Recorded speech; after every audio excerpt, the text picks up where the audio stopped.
Eurorack Patch Lab. Thank you for joining me. If you're catching this on the replay, thanks for joining me. Visual patching session today. We're going to check out what I've got in the system currently, and in a few minutes, we're going to pull all of these cables, and we're going to attempt to patch something from scratch today. Let's go ahead and check out what I've got in the system currently, and I'm going to attempt to find this stream on my channel.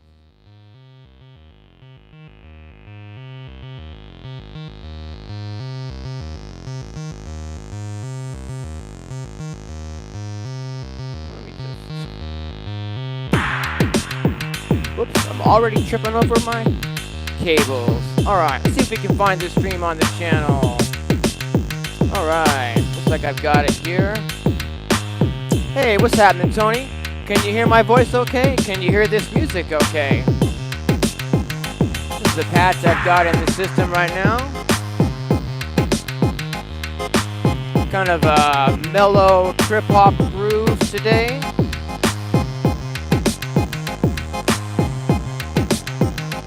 All right.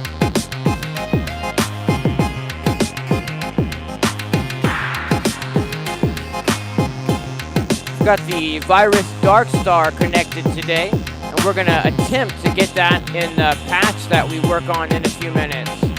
That should be a fun one today.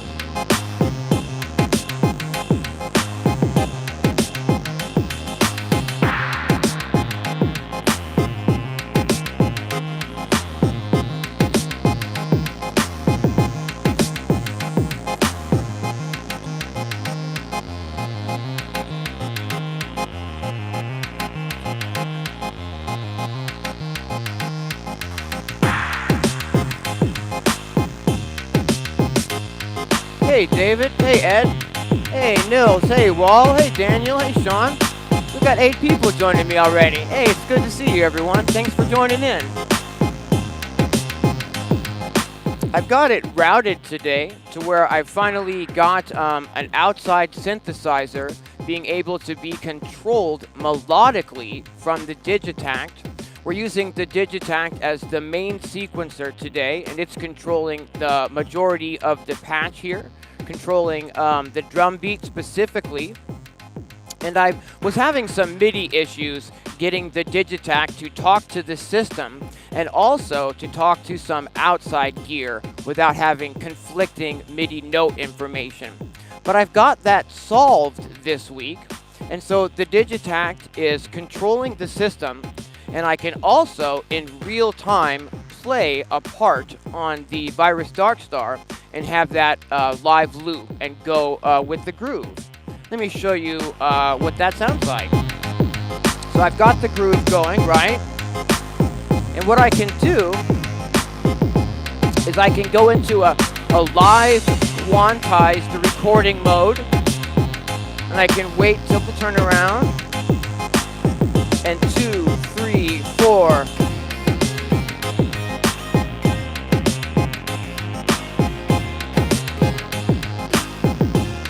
And now that will play back. And that literally becomes a part of our pattern.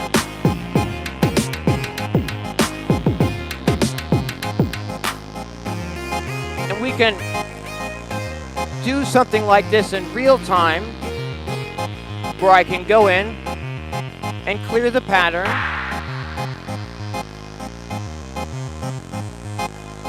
Go back into a live quantized recording mode.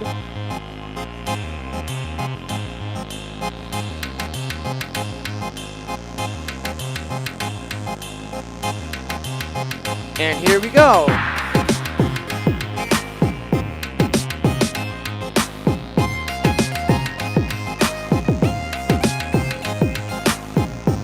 And now it will play that back.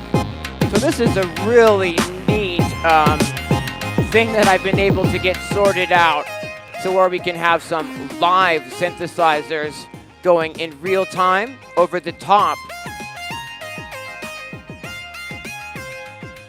of the grooves, and that I can use the outside synthesizers like the Dark Star or whatnot in these sessions like this. Super stoked to get that sorted.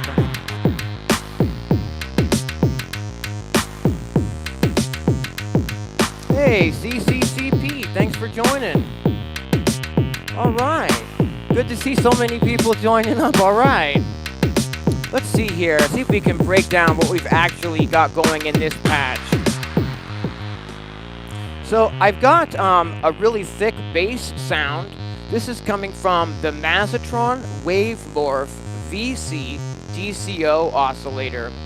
And I'm running it into the carbon filter from WMD Devices, which not only allows me to low pass the sound, but it also allows me to add quite a bit of saturation and resonance to that bass sound as well, and really thicken it up. I've got a little bit of movement happening on the cutoff of that filter. So there's some automatic movement happening. You hear that crash cymbal I like to use, or rather noise impact is still kind of banging away in the background here. Over this, we can bring in a nice layer of kind of a chord pad here. This is coming from the Qubit chord module. I've got all of the drum sounds set up so that I can turn them on and off. The drum sounds today are just samples from my various sample packs. I've got them loaded into the Tip Top Audio 1 samplers. I'm currently using 6 of the Tip Top Audio 1 samplers in my system. I really like these samplers because you can load up to 256 samples in them and then just scroll through. So currently I've got like over 200 kick drums on card 1, a whole bunch of snare drums on card 2, etc. so that I can really get some neat drum sounds happening quickly from my samples. So we've got a clap here. We've got a little bit of an extra hi-hat sound. And let's bring that dark star back in.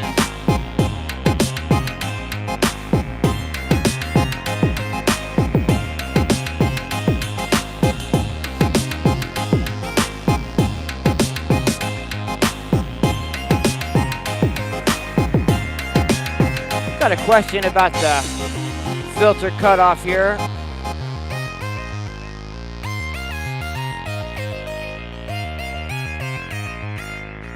All right, let's focus in on this bass for just a second. There's actually no envelope being run on the bass sound right now, which is why if you listen really carefully, it almost sounds like a static sound that's just constantly moving. There's literally no pauses in the sound. Let's see, if I take the movement off of the sound, the little LFO movement that I've got moving the cutoff of the filter, it's very static now, and I can control where that's, landing.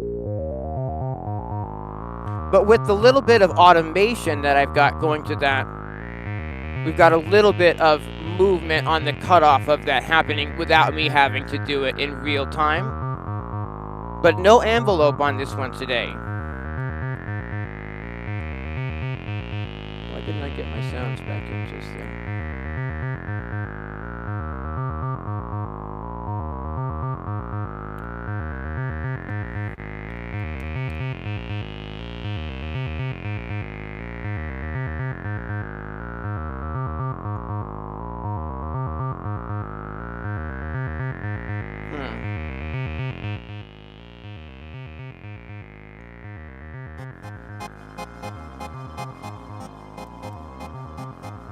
Oh, because I changed that pattern by accident? Yeah. There we go. Go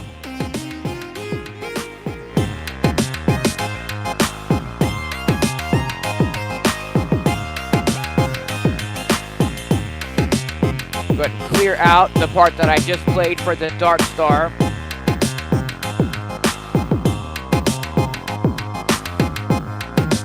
Cool.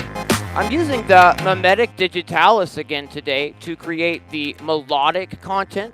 So for instance, our bass patterns are being sequenced from the mimetic digitalis from noise engineering. And I've got a couple of different melodic patterns stored in here that I can scroll back and forth between so that we can change up the bass pattern.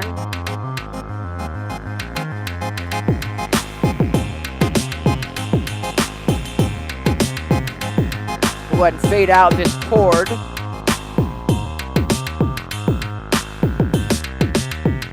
One of the benefits that I really like about using the Digitakt as a sequencer for especially things like the drum sounds is that I can play in these parts in real time.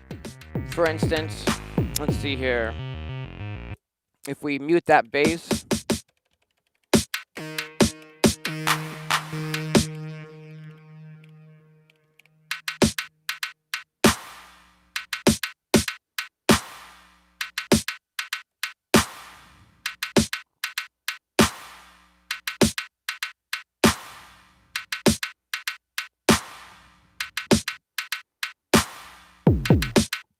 My kick isn't cooperating all of a sudden, but definitely a bonus to using the Digitakt to sequence the drums in that I can play things in live the same way that you saw me play in the Darkstar Live just a moment ago. Let's see here. I think what we're going to do is we're going to go ahead and start pulling these cables and get to some serious patching today. I'm not 100% sure what we're going to patch. If you've got any preferences as to what we put together today, whether it's like a 4-on-the-floor techno kind of a groove, or whether it's a broken beat, not 4-on-the-floor groove, maybe drop a comment in the chat and we'll see what everyone's into today.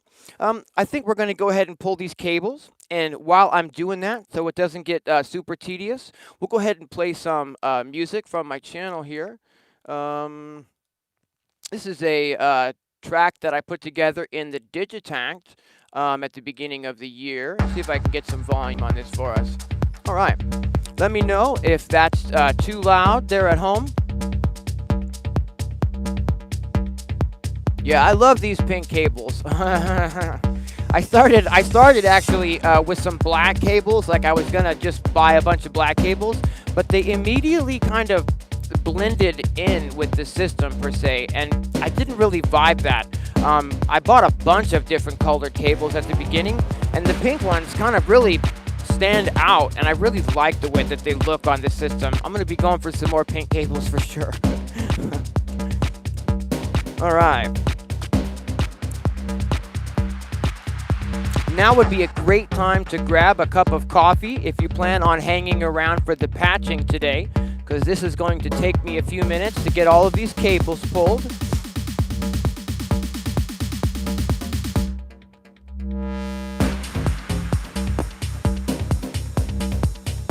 I usually take quite a bit longer to do this on my own. I think it usually takes about a half an hour or so to kind of pull all the cables and reorganize everything. But for the live streams, I try to go quite a bit quicker. It just creates a little bit of a mess for the second half. So thanks for your patience as we get everything pulled today.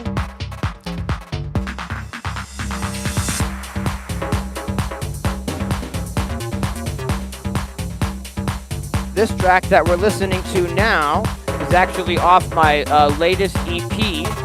It's out on Boomtick Records. All of the tracks on that EP were done with the Digitakt only and nothing else. No Ableton, no DAW of any kind, just the Digitakt.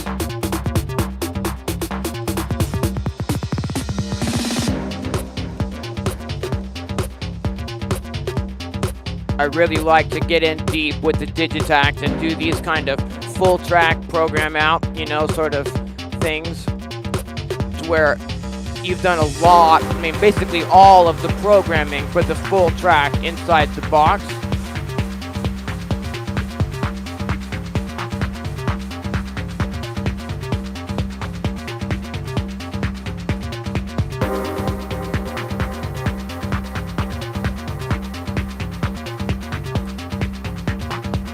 Alright, we are getting there. This is a serious wad of spaghetti.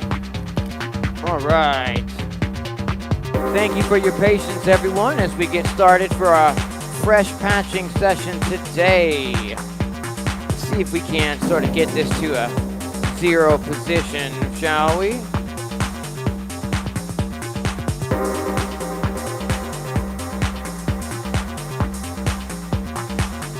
Awesome. Extra cables here. All right. Let's see if we've got any sort of preference today on 4 on the floor for patching, or maybe a broken beat groove for patching.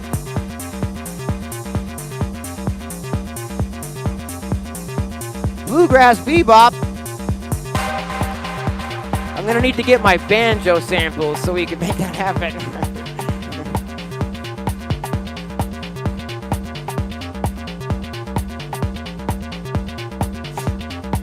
We gotta vote for broken beat.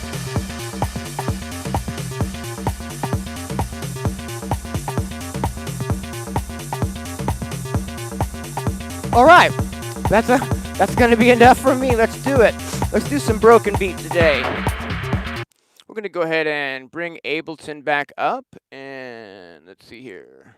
The reason that I have Ableton open during my patching sessions is that I like to use these visualizers so that I can get a reference on what I'm hearing, especially when I'm working on the headphones. We're using the FabFilter Pro Q3 plugin. It's an EQ plugin so that I can see the frequencies, and we're using the Isotope Tonal Balance Control plugin again so that I can see the frequencies and try to keep my high and low frequency content in line. Let's go ahead and use the Digitakt today to program our drums. So what I'll do is I'll go into the tracks that I had set up, and I'm clearing out all of the note information on those tracks so that we can use these tracks again for this project. Fantastic. Whoops. Got one too many still. Okay, I've got it set up already in the Digitakt to send a reset signal to the system on the first time that I press play on the Digitakt. And what we're going to do is we're going to use that reset signal to get all of the sequencers in the system in line with each other and knowing when that downbeat is so that they are all directly in sync with each other. So the first thing we're going to do is we're going to be taking a main clock output from the Poly-In Poly-2 module. This is what I've got connected to the Digitakt. We've got MIDI into this module so that I can send that MIDI out to the system. The Poly-In Poly-2, it's a MIDI to CV converter module.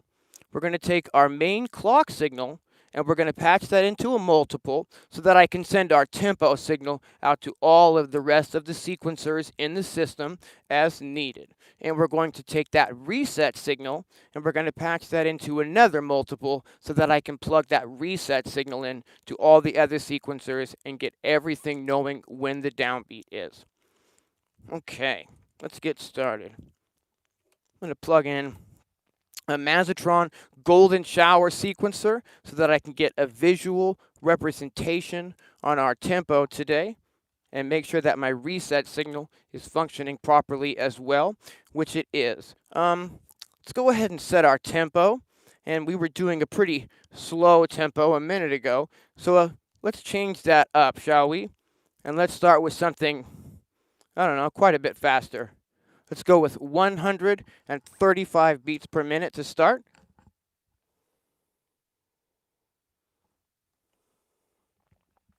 Still a great time to grab a cup of coffee.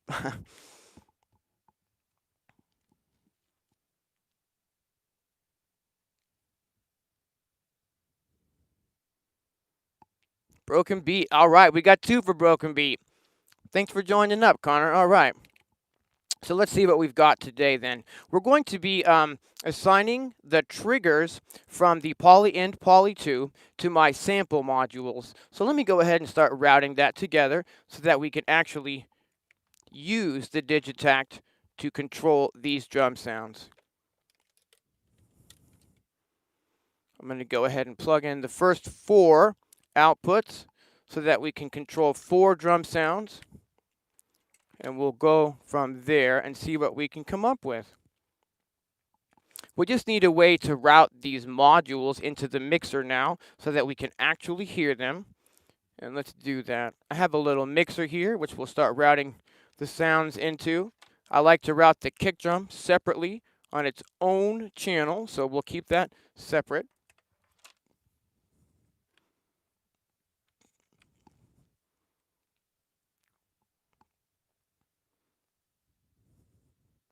I'm not 100% sure what samples are in each card at this time, so we're gonna maybe swap out some cards if we need to. Seems like one of my modules here is having an issue, so I'm going to try two things with that. First, we'll try a different card, and if it doesn't accept that one, then we'll just pass on using that module today. So kick clicks. Maybe we'll go with this one and see if it reads this today.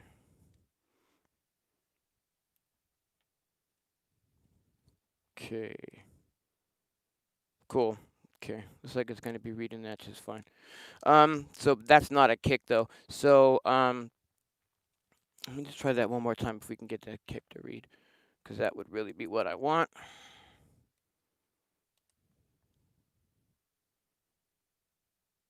Nope. Oh. Looks like we're back in. Okay, cool. So that's fantastic. Let me go ahead and put these cards away for now. There we go. We're going to go ahead and start routing things into the mixer so we can hear these sounds. Here's our kick drum. All right, we've got some volume there. So now let's do the same thing for these other sounds. I've routed them into a mixer, and let's go ahead and, whoops, that's pretty long. Let's route this mixer into the system so that we can hear the rest of these sounds. All right, go right and left. And we'll route these right up here. Cool. Fantastic. So what we've got currently is we've got 4 sounds. Not 100% sure why it's not liking that first one though.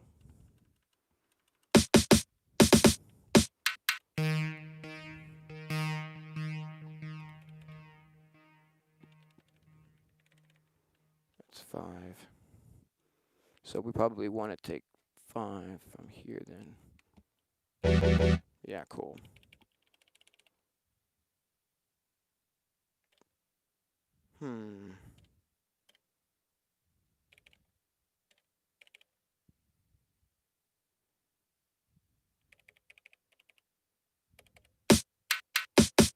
I don't know why my first one isn't triggering. What we'll do then, let's see here. I've just got to come up with a way to fix this in real time. I think I can just slide all of these over one maybe. And we'll just pass on using that first one today rather than waste a bunch of time figuring out why it's not working. Cool.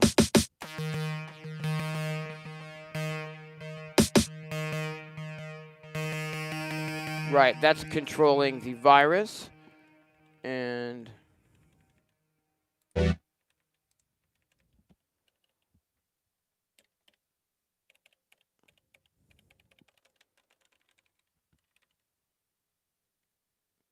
because these would all need to come over one. Bear with me while we get this routed this morning. All right.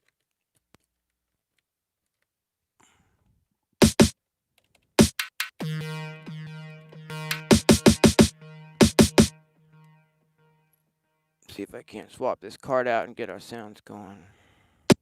Whoop. Cool, so there we got some kick drums. The next one, I'm going to swap that out for the snares card.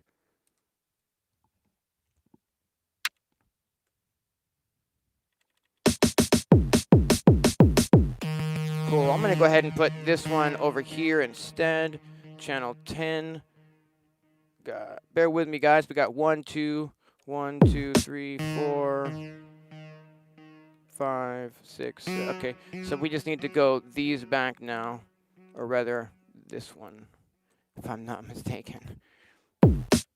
Okay, so that's the third one. Cool. We want to swap this card out for the hats card. We're getting there. Kind of a pain in the butt when one of these samplers isn't working for some reason. I'm not exactly sure why that is. Cool. But now we've got some sounds rather than, tech that for the who knows how long. Okay, fantastic. So let's see here. Let's go ahead and get sort of like a hi-hat sound going in the background that we can use for a metronome today. And how we'll accomplish that is we'll go ahead and take our main clock signal and we're going to route that over to the other side of the system. We're going to take a patch from the multiple that our main clock signal is running into.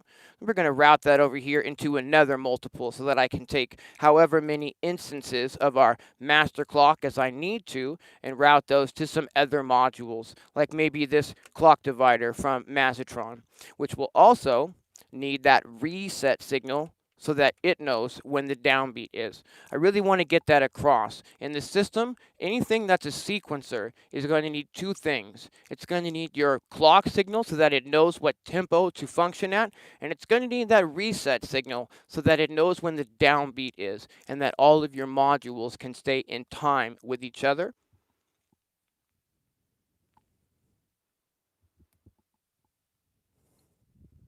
Yeah, today we're definitely going to go with the beat first. I've been a drummer my whole life, and rhythm is really a strong point with me. So I think we're gonna go with that to begin with. Okay, fantastic. So let's go ahead and take like a divided by 2 clock, and we're gonna run that into like just a noise sound from the Blue Lantern modules version of the Braids module. And then we just need a way to route that back into the mixer so that we can hear it real quick. And let's go ahead and route that here for now. And that's just to give me a vibe of the tempo that I can, play a beat to.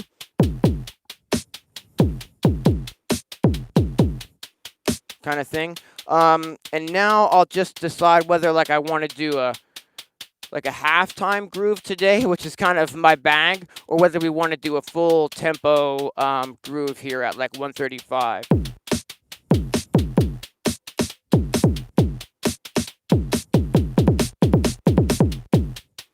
I think we'll do a full tempo groove. How's that volume on those sounds?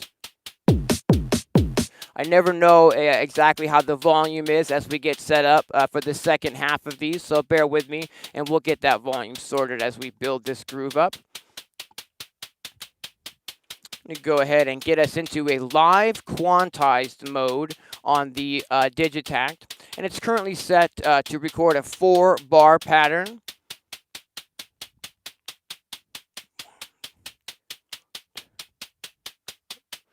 My rhythm is off, so let me switch the count here. 2, 3, 4, 2. There we go. 3, 4, 3, 2, 3, 4, 4, 2, 3, 4.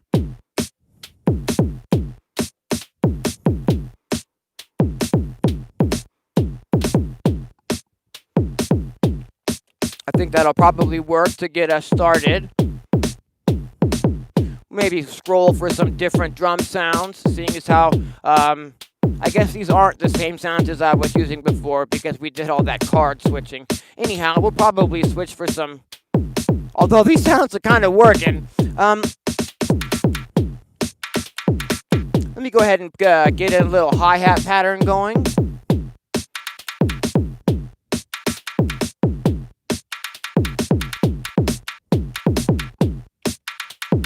Okay, so here we've got, a little bit of a beat going. The drum sounds are all samples except for that noise that we use to get us going. I think we'll go ahead and leave the noise out for now. But what let's do is let's take a moment and route this so that I can turn these sounds on and off in real time as we're, playing with the patch.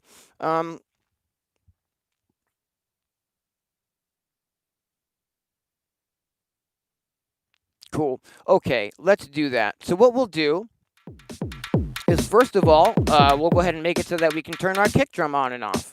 We're going to route this into the DivKit mutes module.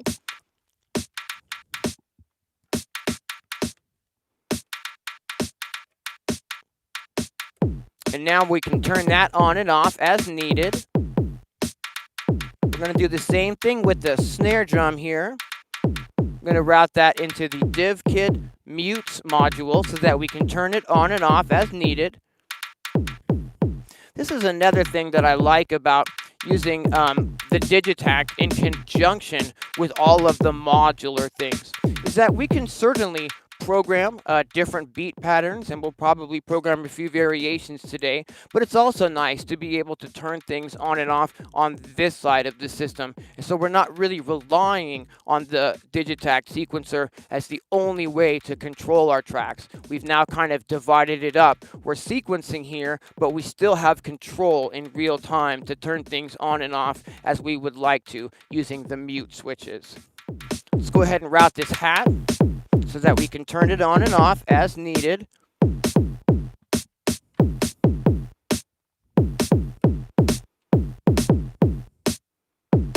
Cool. So now we can turn all three of those drum sounds on and off in real time as we see fit. And so we've got ourselves a little beat going. Cool, cool. Let me get a little sip of water here.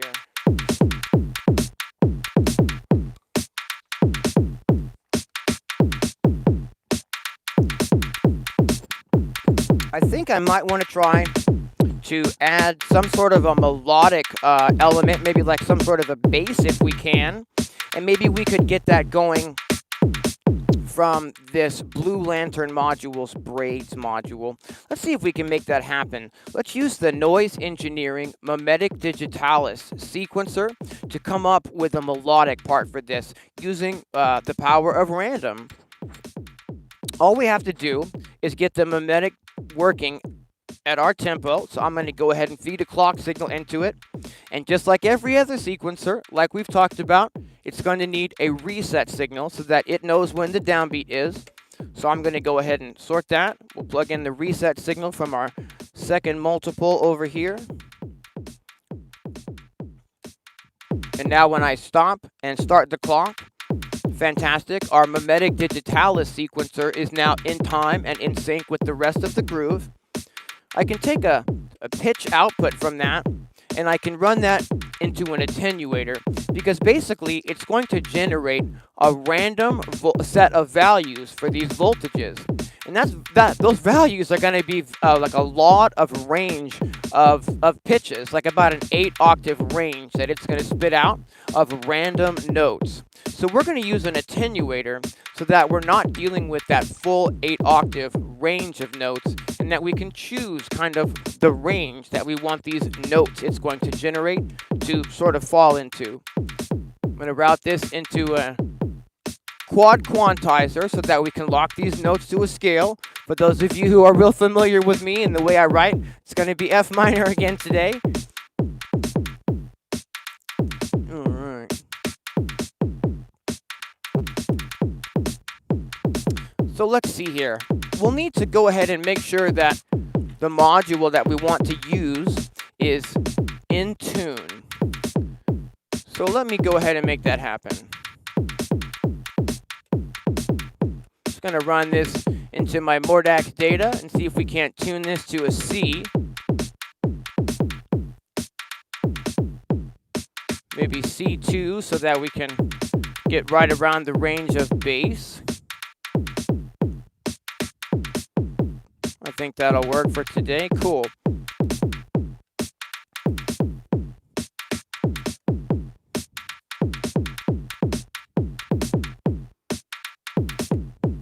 Yeah, maybe take this so we can hear it.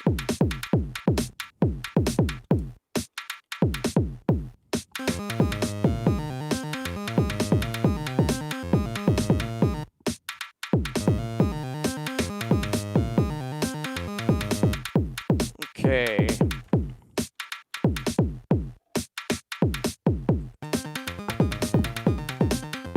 We are absolutely getting there. go ahead and the braids module allows you to go into the menu and literally adjust the octave up or down. So I brought the octave down an octave so we get more of a bass range sound to work with. Whoops, there it is.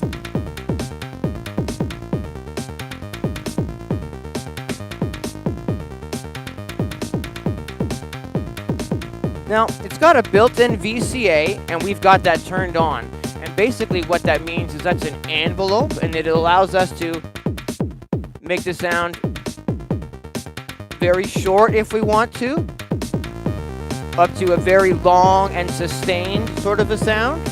So,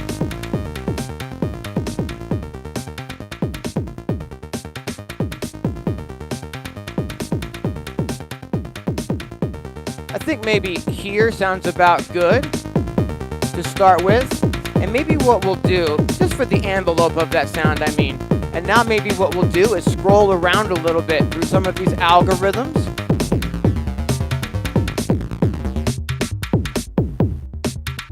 Ooh, we just got a really neat tone there. But I'm guessing that a lot of you probably can't hear that at home because it's such a low tone. Yeah, I can see on the frequency scale that it's a pretty low tone, but boy, it does sound really nice though. For those of you who are listening with a phone or an iPad, can you even hear that I've got a bass sound in there? Let me know in the chat, would you? Because boy, that sounds really nice. But if nobody can hear that but me, I'll probably keep scrolling for a different sound.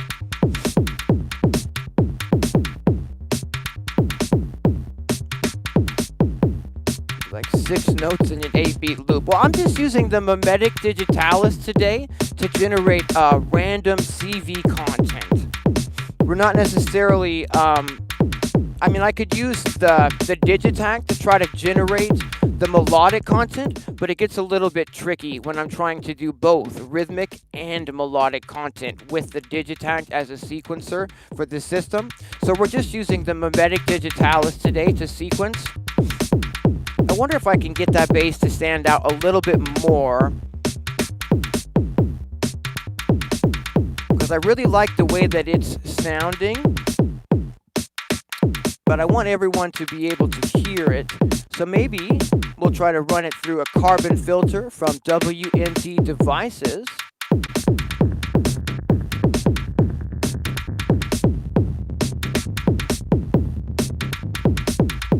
Yeah, that's not really helping what I want. Okay. Oh. Yeah, that's just it. The fuzz, right? That's what I was. Yeah, no bass on your watch. Sorry. Let me try one more thing then. Let's try to run the bass sound through the intro tone, which is like a wave folder. That might give us a little bit more harmonic frequency content on the sound and allow it to punch through the mix a little better. Let's find out. It might just muddy it up.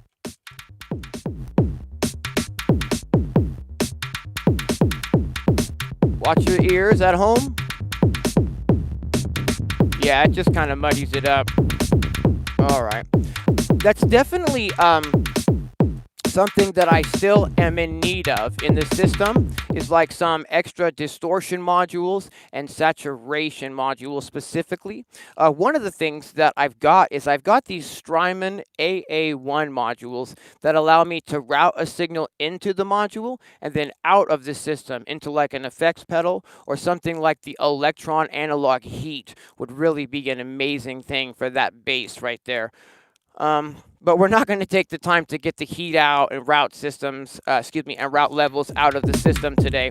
So let's keep scrolling for another bass sound and see if I can get something that jumps out a little bit more today.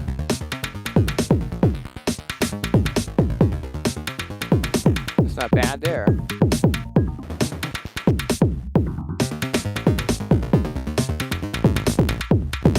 It's that fold algorithm.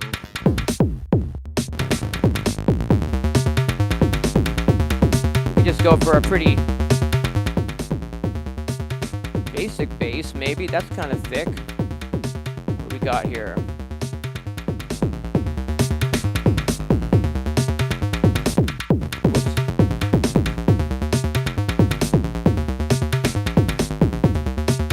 run that into the filter and see what we can come up with.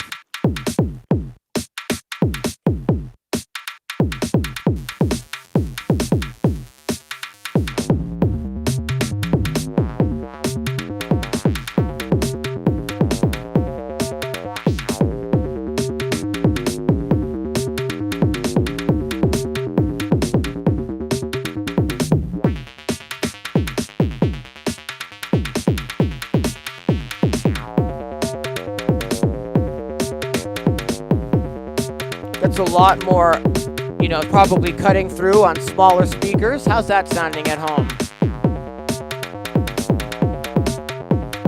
Just trying to tame this resonance a little bit. And we're looking pretty good here.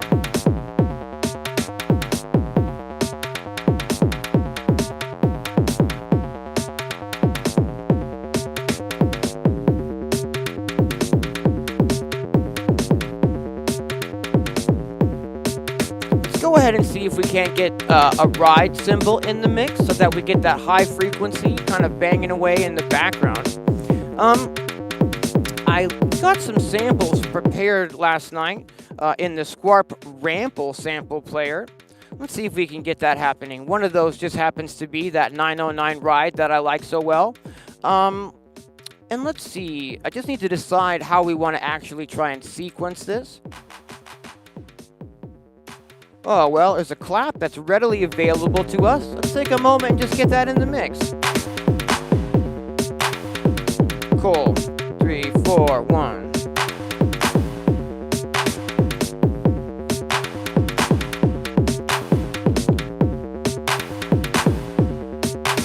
Maybe scroll for a different clap sound.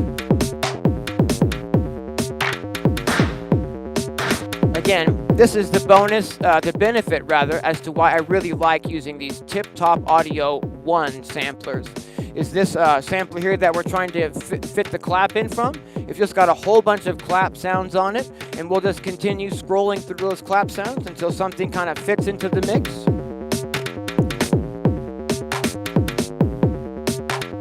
I like that one. Nice and dry and tight. It gives a lot of width in the mix to the other drum sounds that we're going to be adding. Cool. So, let's see here.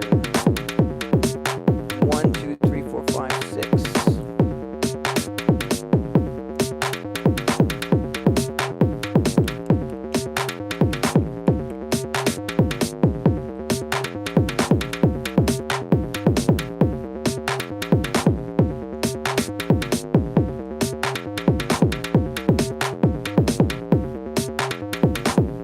We're going to go ahead and use a Mazatron Golden Shower sequencer to get the ride in the mix.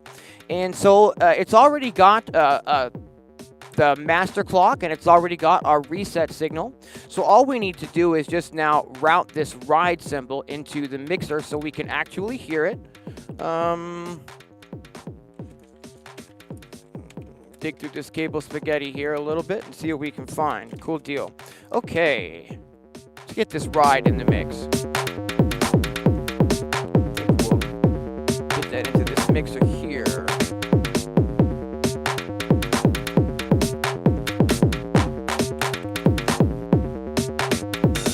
Cool.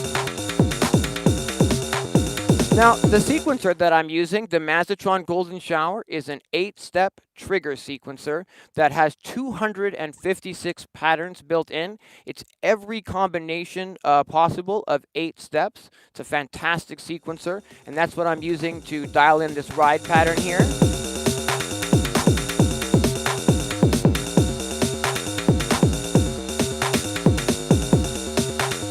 Ooh, there it is. That's nice. What let's do is play with the pitch on that. I like that better. Bring it back in the mix a little.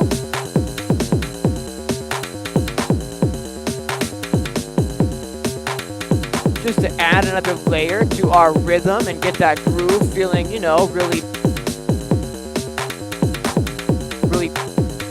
uppity. That's not the word I'm looking for.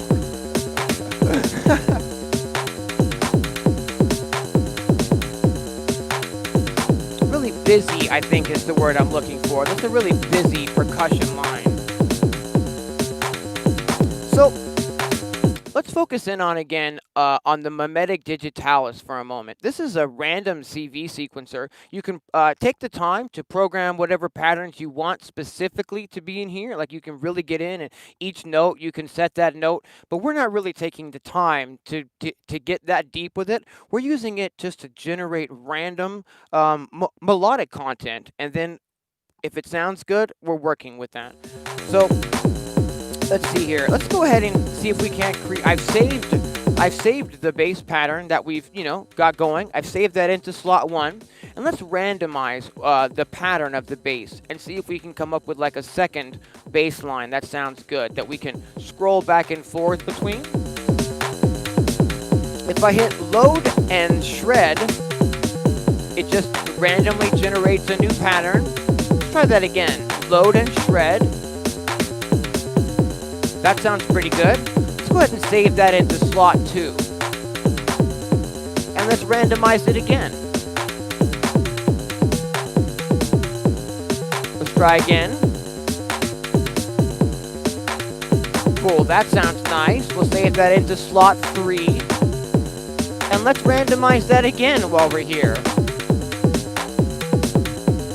And again. One more. Not yet. I kind of like that, but we're going to do it again. Ooh, that's nice. Okay, save that into slot 4. So we've just randomized and created 4 different bass grooves. They all sound pretty good with our beat, and now we can scroll back and forth between those bass grooves as the patch is playing.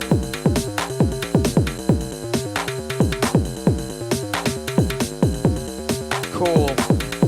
But I still feel like I'm kind of sliding around and bouncing around on what would be the grid, per se. Meaning those 4 bars and those 8 bars and those 16 bar sections, like when you're programming music in a DAW. So what we're going to do to sort of emulate that kind of a sound is we're going to get a crash cymbal that happens on the downbeat of every 8 bars. And that's going to kind of feed us into a cycle that we can lock into and kind of gel and know when to turn tracks on and off and when to make pattern changes. Let's go ahead and see if we can get that crash impact sound in the mix.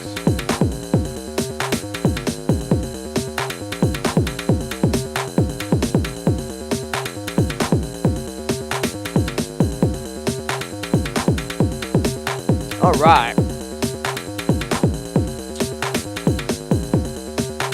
There we go.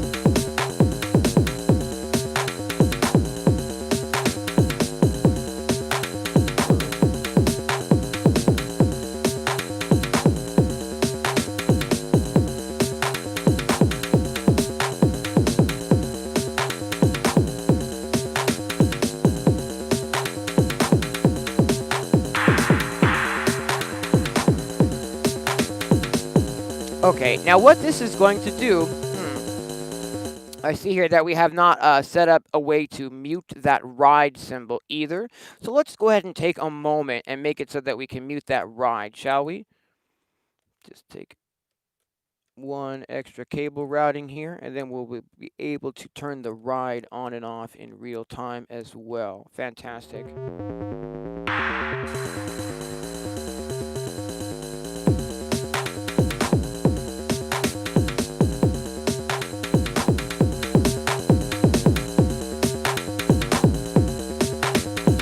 Now we're listening for this impact sound. I think it's coming here.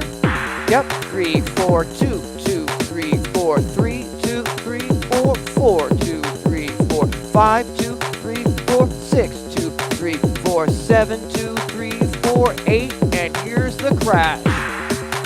So I know I get into this a lot every week, and I'm going to address it for just a brief moment for those of you who might not be tuning in every week. I really like to use that crash cymbal to help you lock into the grid so that you really can lock into a sense of timing and that your audience has something to follow along to.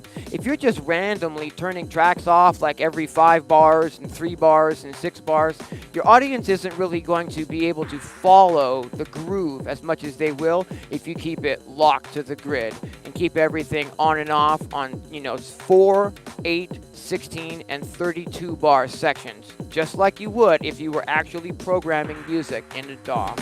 And that helps me lock into that sort of a cycle and know when to ebb and flow and turn tracks on and off.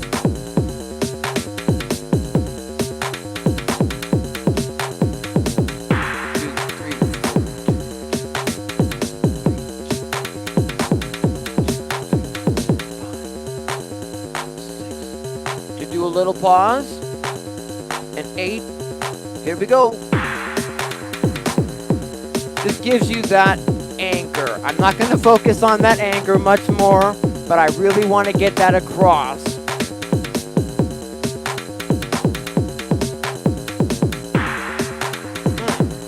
Let's go ahead and mute my rhythm tracks here. I'm going to need to get that clap mutable as well in just a moment. But what I want to do is I want to use my mixed in key plugin here. And I want to see, cool. I want to see what key it thinks we're in today so that I can work with that key. It thinks we're in the key of C minor. And let's verify that, shall we?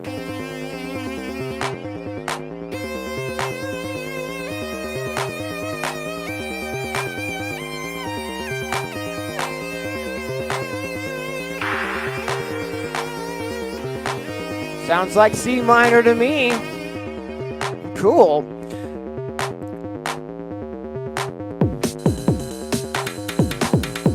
So what let's do is maybe let's take advantage of my chord module from Qubit. Now that we know we're working in the key of C minor, let's go ahead and get some melodic content happening from this module. For those of you who have been tuning in every week, you know that I've been a pretty big fan of this module since I got it, and I'm using it in pretty much all of my patches. It's the Qubit chord module, and I really like the way that it allows you to scroll through the waveforms and get different tones on the sound. You'll hear that in just a moment. But what I'm doing is I'm taking an output that outputs the root note that the module is sending out, and we're just going to feed that into my tuner so that I can tune this to a C today because we're in the key of C minor.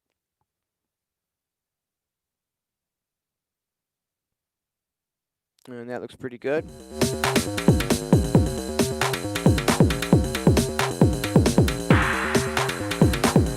So if we go ahead and route this into the mix,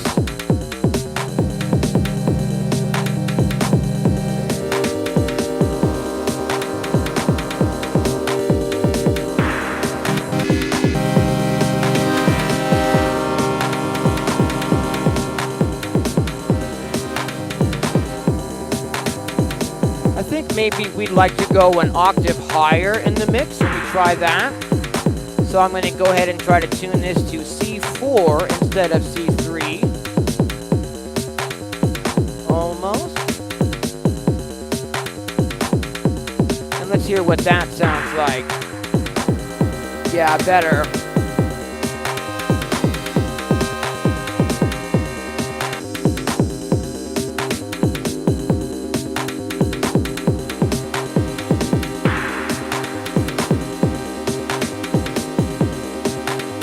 So I'm pretty happy with the tonality that's coming out of the module, but I don't want just a big wash of chord. I'd like to have a rhythmic pattern.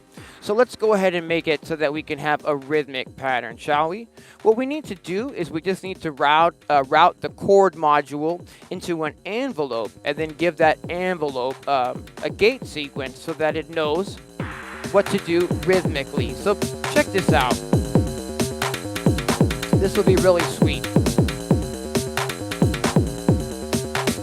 I'm going to take a mix output from the chord module, so all 4 notes, the root, the 3rd, the 5th, and the 7th, are all being mixed together through this output. I'm routing this all the way over to the other side of the case into a Javelin envelope from WMD Devices. And this is an envelope and a VCA combination, so we do not need a separate VCA for this. But we are going to need a way to sequence the envelope, and I'm going to use a golden shower from Mazatron to do that. So we're going to put the reset signal and our main clock signal into this golden shower from Mazatron. And then I'll stop and start the sequencer. And we got that module in time with all of our other modules. Give it a random rhythm pattern here to get started with. And we'll feed that rhythm pattern into this envelope to get ourselves kind of a rhythmic pattern happening on the chord sound. Check this out. All right, I can see that we're getting some rhythmic movement already, but I'm going to need a slightly longer cable for that.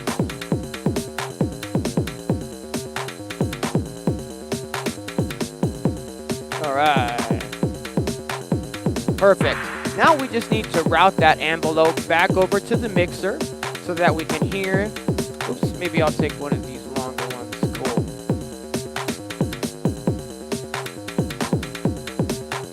Route that back in. And immediately you'll hear that we now have this rhythm happening on the chord instead of it just staying static in the background. And what we're doing is we're controlling that rhythm using this golden shower sequencer. So I can create any sort of a rhythm pattern that we'd like. We can get all 8 steps going.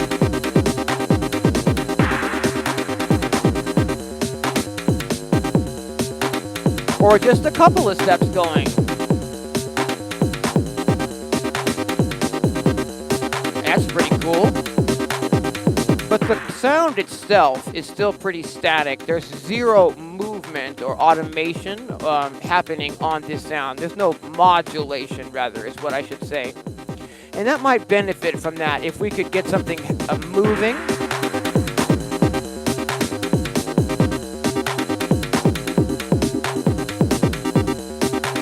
What I'm going to do is I'm going to send an LFO into this module so that we can modulate the waveform knob and get that moving without me having to constantly sit here and move the knob.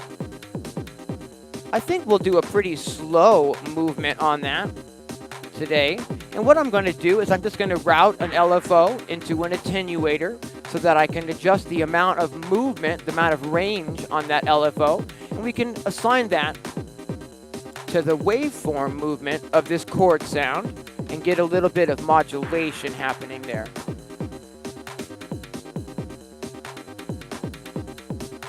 To the wave input. Now let's listen for the tonality of that chord to change, right? I don't want it to change quite that much, so I'm going to now use the attenuator to bring the scale of the LFO down. You can hear that tonality is shifting around now on our chord.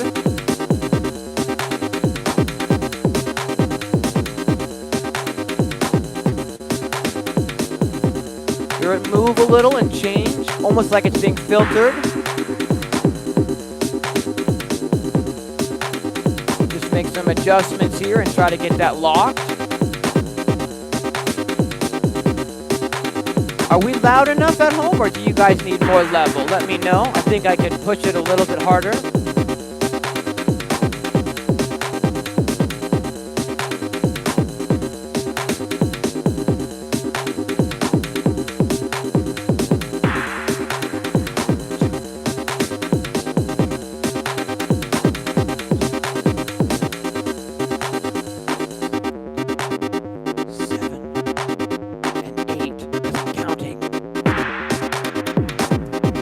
Stress that enough. Stay on the grid. Use whatever tools necessary to stay on the grid, because your audience out there, all they're doing is counting the grid. All they're doing, they are on the grid, and you want to keep them on that grid and keep them locked into the groove that you're putting down.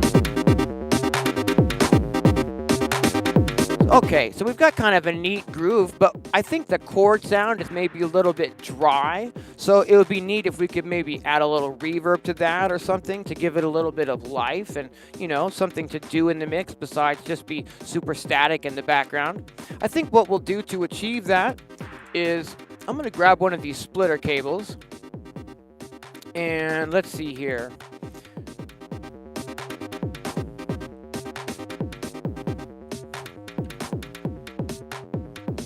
Alright, this is the in, so we'll leave that one as it was. But it's the out that I want, rather. Okay, cool. We're going to take one of these from the out, and we're going to run it into a reverb. And we're going to take the other one and run it directly into the mixer. So here we've got our chord back in the mix. But I'm also running it through a reverb now, which we're going to get into the mix. Cables here, route this into my mixer. This is the Desmodus Versio reverb from Noise Engineering. It's absolutely fantastic.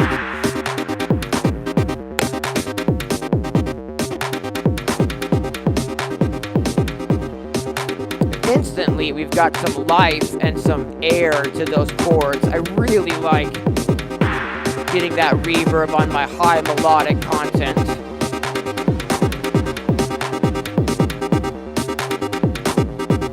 But I'm going to tame it a little bit today, and I'm not going to drown everything in reverb like I normally do. We'll just get a little bit of extra reverb on that chord.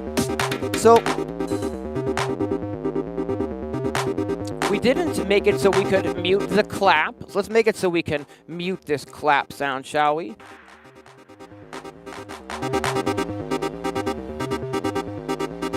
Okay, gonna need a longer one for that.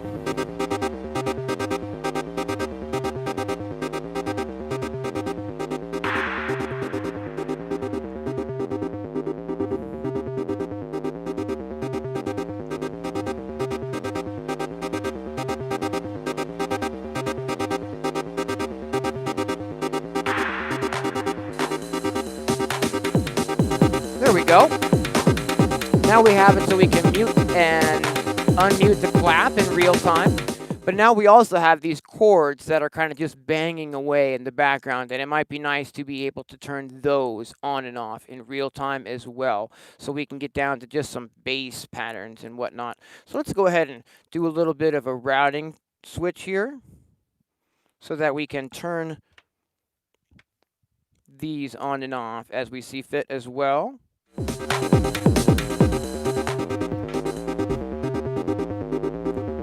Cool.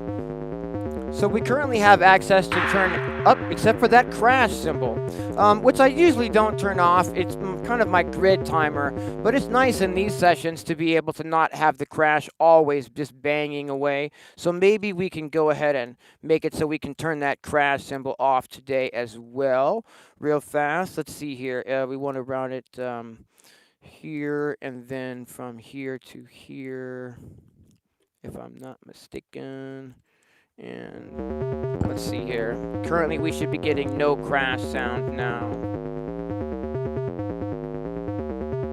Let me just wait for it to trigger on the module here.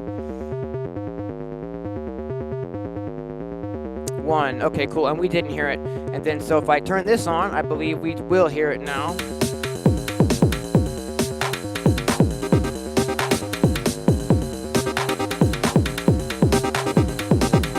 2, 3, 4. Cool. So now we've got literally everything but the bass able to be turned on and off. I don't think I'm going to worry about turning the bass on and off today.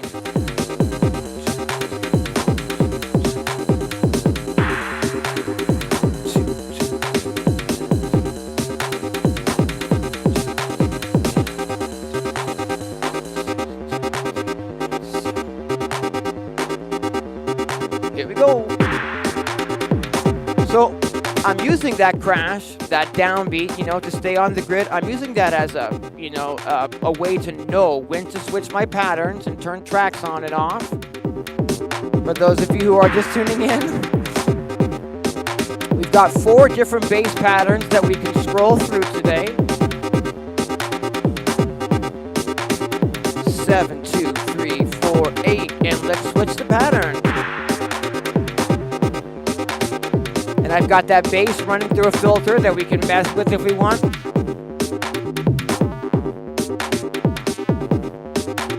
And switch that pattern up.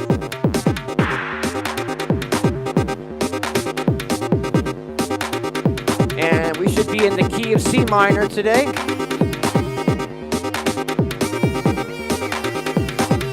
Absolutely.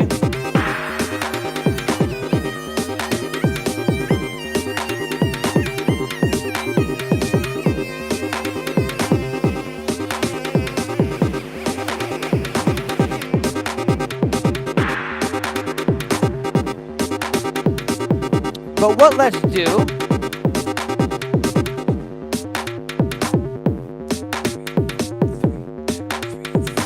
and always count and change it. Okay.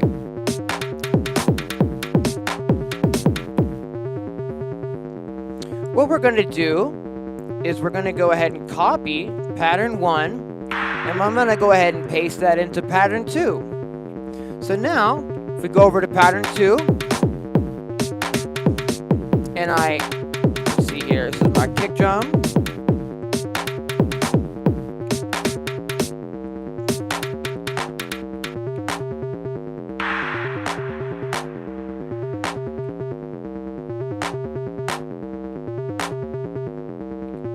Cool. Now we can program out a second drum beat, and then we have, some different bass lines that we can go back and forth between. Now we'll have some different drum beats that we can go back and forth between. I'm wondering if, since we programmed that first pattern at a full speed tempo, if maybe we should program the second one at a half speed tempo. And that way, when we go back and forth between the patterns, there's quite a bit more of a dramatic shift in what the groove is actually doing. I kind of like that idea. Maybe what we can do is put our metronome back in for me. Fantastic. And maybe what I'll do is just put the Digitakt into a quantized recording mode and just go ahead and tap in a halftime drum beat for us to work with on pattern 2. So let's see, we got a live quantized mode. 2, 2, 3, and...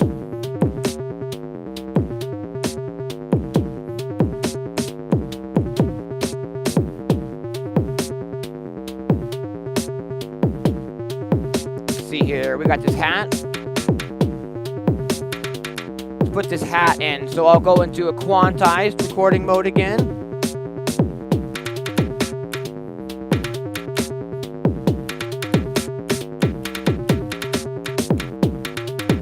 Cool.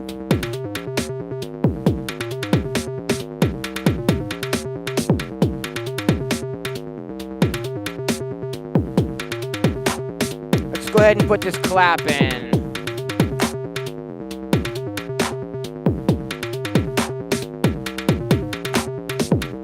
So now, we've got definitely kind of a halftime beat happening here.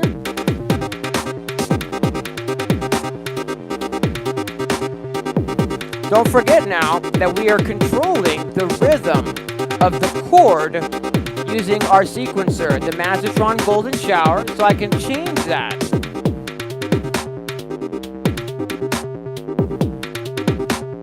I'm going to put on crash cymbal again, so we'll wait for the downbeat.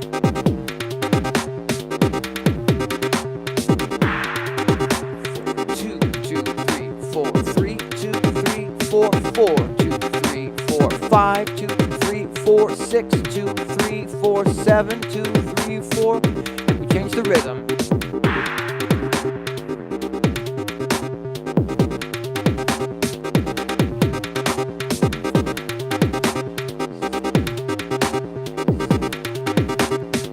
I'll scroll it. So, controlling the rhythm of our chord by something like the Mazatron Golden Shower that I can super easily scroll in real time and come up with different rhythmic patterns is definitely something I like to do.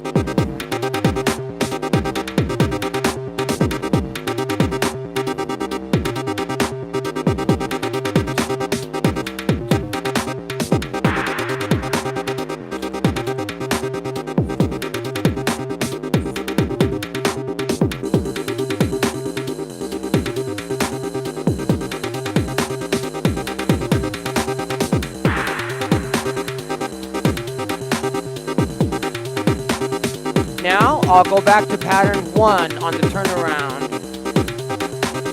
7, 2, 3, 4, 8, 2, switch it up.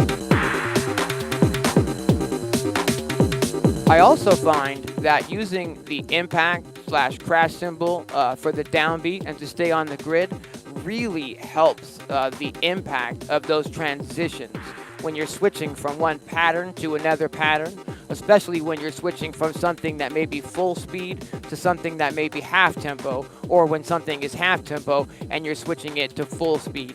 That extra impact that sort of pushes the audience forward and lets them know, here we go.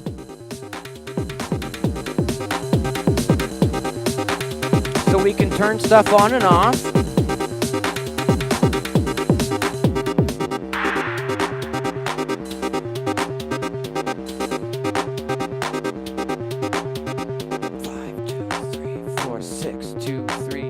Seven, 2, 3, 8.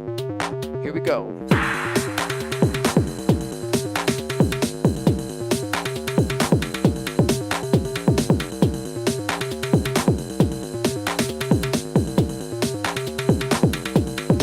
Let's change it up.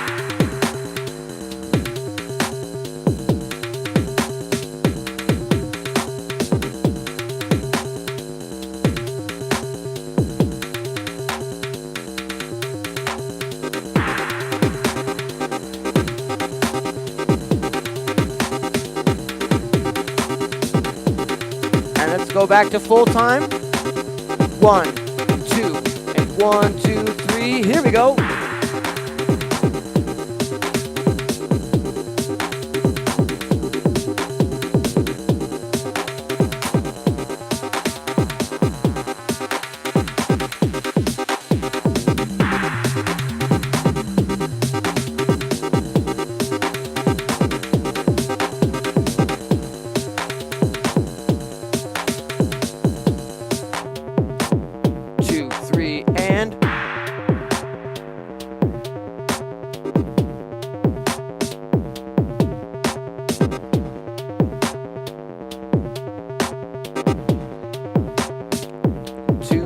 Here we go.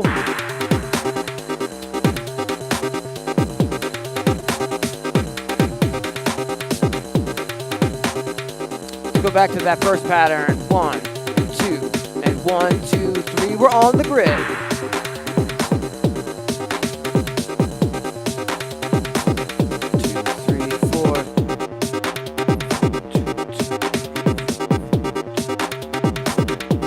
Change the bass.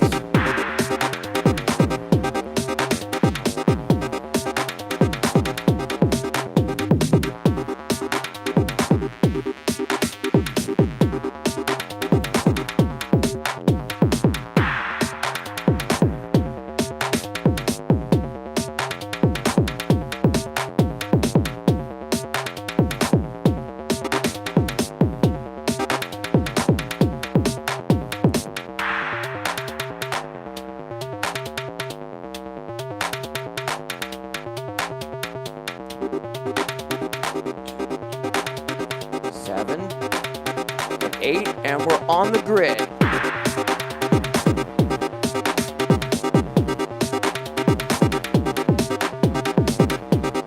I'm gonna scroll the tempo, the rhythm on the chord. Here we go.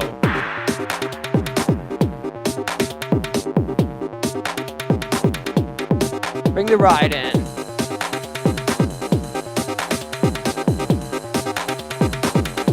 We had a little bit of a hiccup in the beginning when one of my Tip-Top Audio 1 samplers wasn't quite functioning the way that I was expecting it to this morning.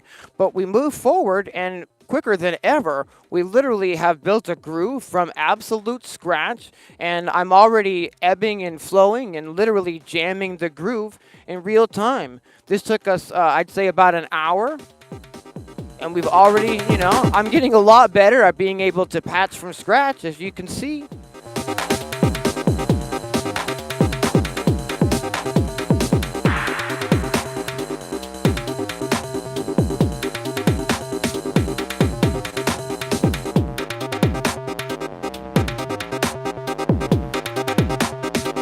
And we change it up. I find that if you can switch multiple things, in real time, have the pattern change over here, but also maybe change the rhythm of your chord pattern, at the same time, those kind of things are really beneficial to the jam, the patch.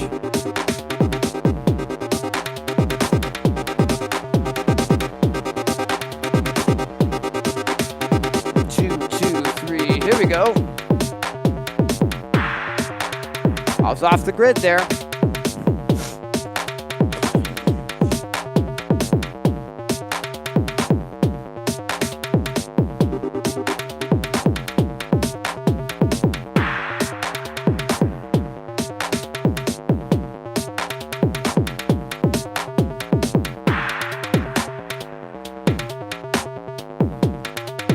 Yes, slowing down the reset signal and the reset signal in general gave me quite a bit of a time. I'm currently using the Digitakt to send the reset signal to the system, but I don't currently have a way that I can create that same sort of a reset signal without it. I'm working with Sean over at Mazatron, who is absolutely amazing, and we're trying to put together a way that I will be able to do exactly that, to have a master reset in the system.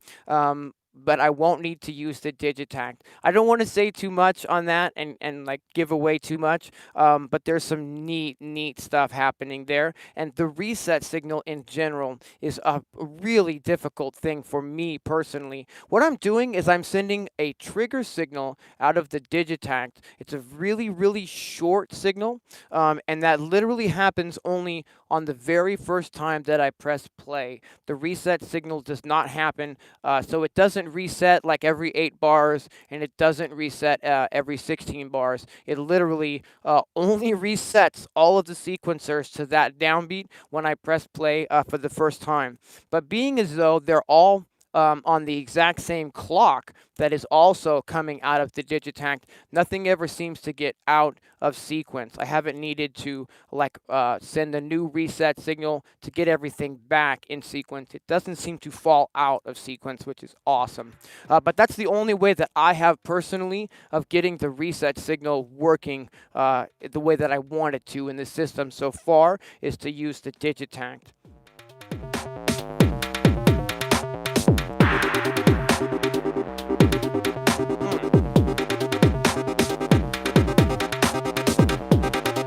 So if I was, if this was a live jam that I was trying to make so that I could film something for the channel or whatnot, my next steps on something like this might be to figure out a vocal sample that I could trigger or get into the groove. You guys know I really like to use those vocal samples. We might also scroll around in the virus and see if a specific sound really, helps take the mix to another level. Or I might just record in, a big long lead like something like that. Let's see if we can do that. 2, 3, and whoops.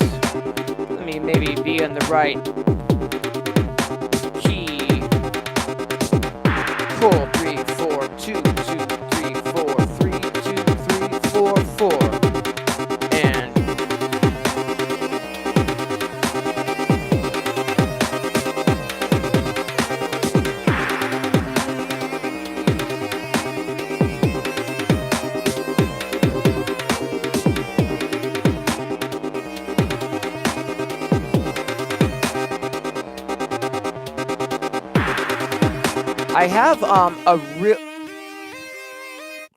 I have a really important video for you all. It's in my rack, and the title of it is something like. In fact, let's find it. Let's find it right now.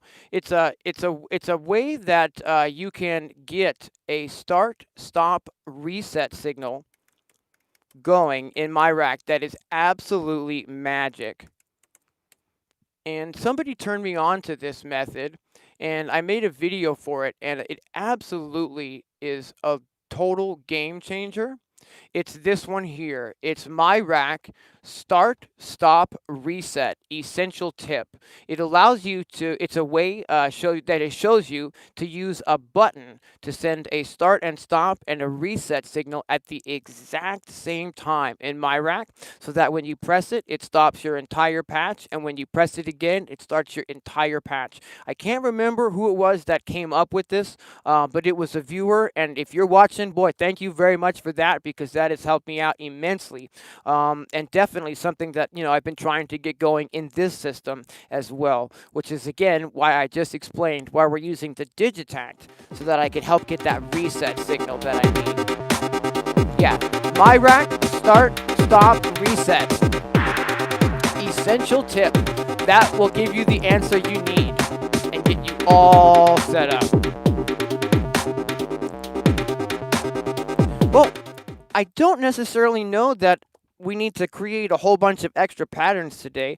These, patch labs are basically to show just exactly what we can do when we're patching from scratch. And I think we've, pretty much created a pretty solid jammable groove here today.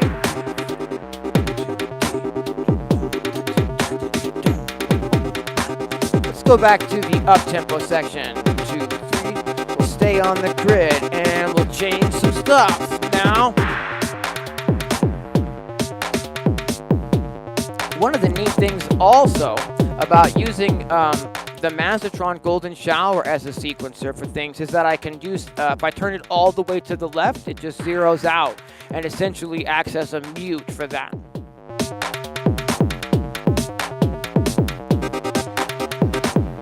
So I can just turn it all the way to the left, and then randomly, here we go.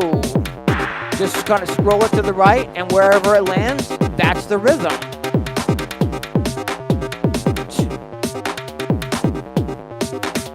And 7, 2, 3, 4, and let's roll it.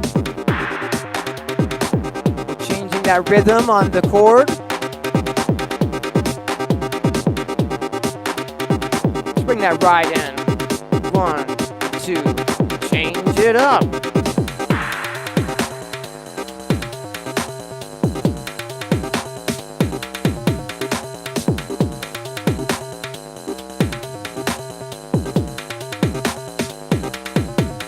Come on.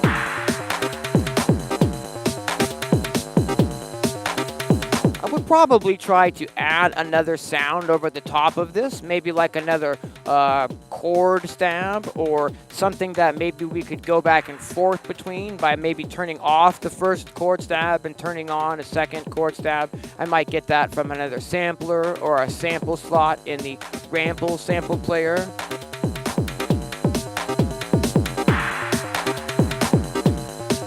But especially I find that once you've got the frequency spectrum shooting out a pretty even mix of the frequencies, it's not necessarily something to just continue adding more and more and more tracks. At some point you kind of have to go, I think we're good there. And especially with the frequency content here being represented so well, I would basically, if I was, building this into a jam to film for a video, I would basically just continue creating more patterns that we could scroll between, rather than adding more sounds, for instance.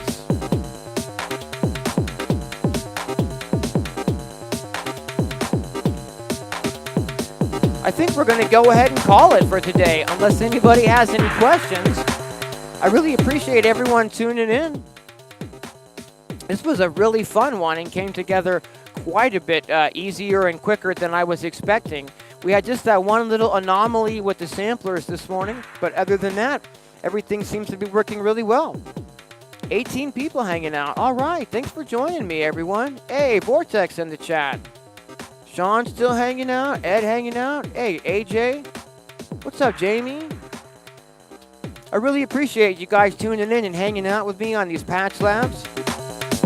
It's another way to just, guarantee that I'm going to get my hands on this particular set of gear at least another one time every week. So I really appreciate you guys tuning in and sharing the journey with me.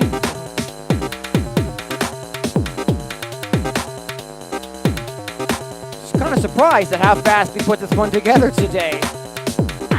I'm definitely getting the hang of this.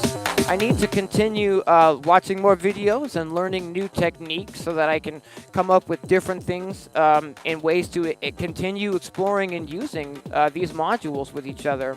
This has been a really fantastic learning process so far, and I've been really happy sharing it with you guys.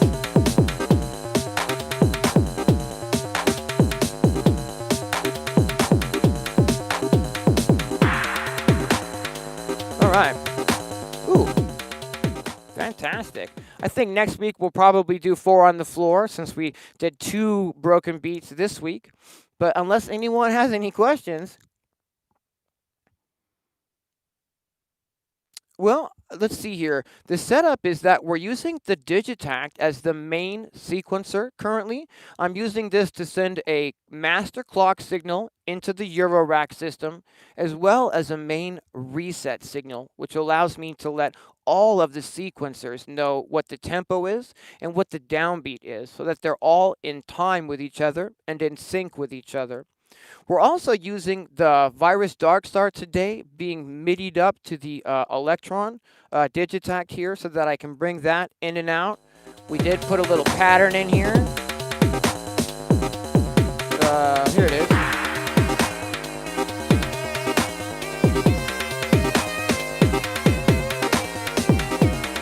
So we've got the Virus Darkstar in the mix today. I don't usually have that in the mix, but we got that in this week as a fun one. The drums are, for the most part, just samples, and I'm using the Tip Top Audio 1 sample modules. I've got 6 of those, and I'm basically sending MIDI information out of the Digitakt into the system using the Poly-In Poly2 MIDI to CV converter module, which allows me to turn these MIDI signals into trigger signals or gate and pitch signals for the system, which is also kind of a bonus if we're programming the drums this way, in that I can change patterns on the Digitakt and my drum beat will change. We've created 2 different patterns in the Digitakt today, controlling the rhythm. So this is kind of a half beat one here, but I can change this in 1, 2, 1, 2, 3, 4. And then we have a full time groove happening. I'm using the Melodic Digitalis CV sequencer to sequence the bass line. And I've got 4 different patterns that we created with the power of random. And I can switch back and forth between them. 7, 2, 3, 4, 8, 2, switch the bass. Didn't switch it, let's try a different one.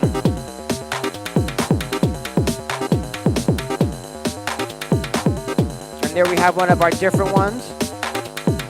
I've also taken the time today to make it so that we can turn most of these tracks on and off in real time.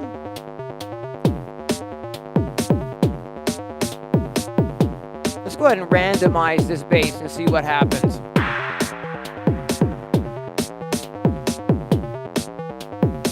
Bring that chord back in.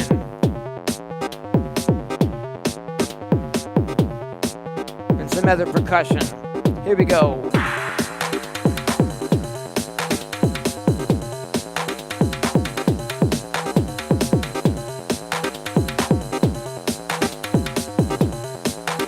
I just actually put an ambient jam up on the channel. I think it was last week. Pretty fun one. There's definitely something to be said for trying to, I'm trying to learn how to create some generative patches as well, where as many things as possible are happening without my hands having to actually touch the system. I've got a really complex sequencer coming that will help me do some of that, but I'm trying to learn how to use the other modules to their as full benefit as I can to get as much modulation and whatnot happening in my patches, so things are constantly sort of moving and evolving without me having to have 8 hands on everything all the time. And that new sequencer is going to help. It's going to be it's the new sequencer from Erica Synths. It's it's quite a large sequencer. I keep kind of going like this because it's going to end up in the bottom right of my case. I'm getting a case custom made currently, which will be here in a month or so, and hopefully be able to hold all of my modules and give us a really clean system to work with instead of just a few modules around like I have now.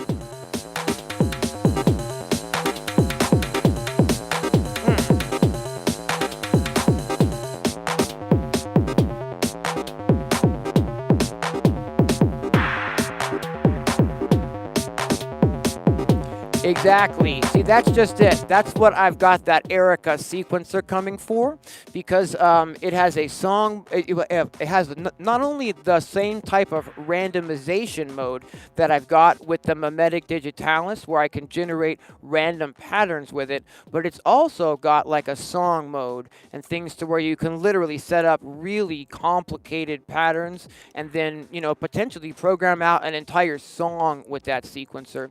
It has 4 tracks in it, but the bonus is that each track has a pitch output, a gate output, and a separate output for modulation. But you can actually take those modulation outputs and assign them to drum triggers. So in theory, it's actually an 8-track sequencer if you look at it that way, where you could sequence the pitch and gate of 4 melodic sounds and also the rhythm of 4 drum sounds or 4 drum samples, then be baked into those different sequences, and then put that into like a song mode, press play, and just walk away from the system as it does all the work you've programmed. I'm really looking forward to getting that in the next few weeks. The new Erica Synth sequencer. And I think by being able to program some things in that to happen automatically, but then to be able to, keep your hands free from having to make those changes and free to do other things like work filters or change the patterns on your sequencers that I'm using on this side is going to be fantastic. At least that's the hope anyway. And you guys will be around for all of that because it's every Sunday we're doing these bats in the house.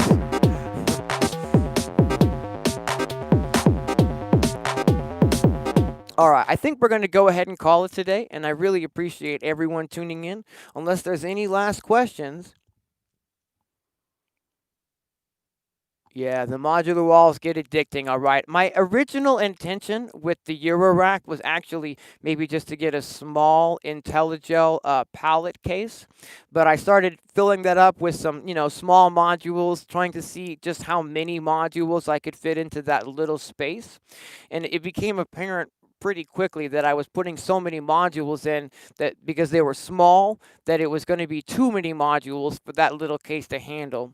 And I realized right kind of from the beginning that that idea of just a tiny little something probably wasn't going to get me where I needed to go. And I ended up investing in this case first, which I was hoping would be enough to get me to where I needed to go. But as you can see, it kind of wasn't. And it just sort of evolves. I think it really depends, though, on your specific end goal with what you'd like to do with modular. I know some people just want to have like a nice custom synthesizer that they can add, like maybe beside a groove box, like the Digitakt or something. Some people might just want a really large and robust and custom effects system. But for me, what I'm building is literally just a giant groove box that has everything I need to build and create and finish full finished tracks of music. I've got the 1010 Blue Box mixer and recorder coming in December, hopefully sometime. It's been pre-ordered, and I'm looking to use that as a way to multi-track record this system as well. So we've got the new case on the way. We've got the new sequencer, which should really take the sequencing power here to a whole new level. And then the 1010 Blue Box is hopefully going to give me a way to multi-track record this, and also to add some EQ and whatnot through their mixer, which I don't necessarily have in this system here. I can't wait. I can't wait to keep building and to keep, learning and to keep pushing the envelope with what I can do here. Yeah, €2,000. Oh, you got the small pallet case. Well, right, yeah, but that's just it. Right off the jump, 2,000 euros in already. This is really an expensive hobby. I'm glad that I waited this long to get into it. Definitely, I owe a lot of this to like Visa and PayPal credit for sure. Definitely been an interesting year, but I think that, for me personally, it was just kind of the time. The modular stuff was always sort of on my bucket list. Um, I don't know, 2020 just kind of brought that into focus maybe and helped me realize that now was the time to get going. All right, I think we're going to go ahead and call it today. I really appreciate everyone tuning in, and we'll be back next Sunday and hopefully every Sunday for another Eurorack Patch Lab. Thanks for watching, everyone.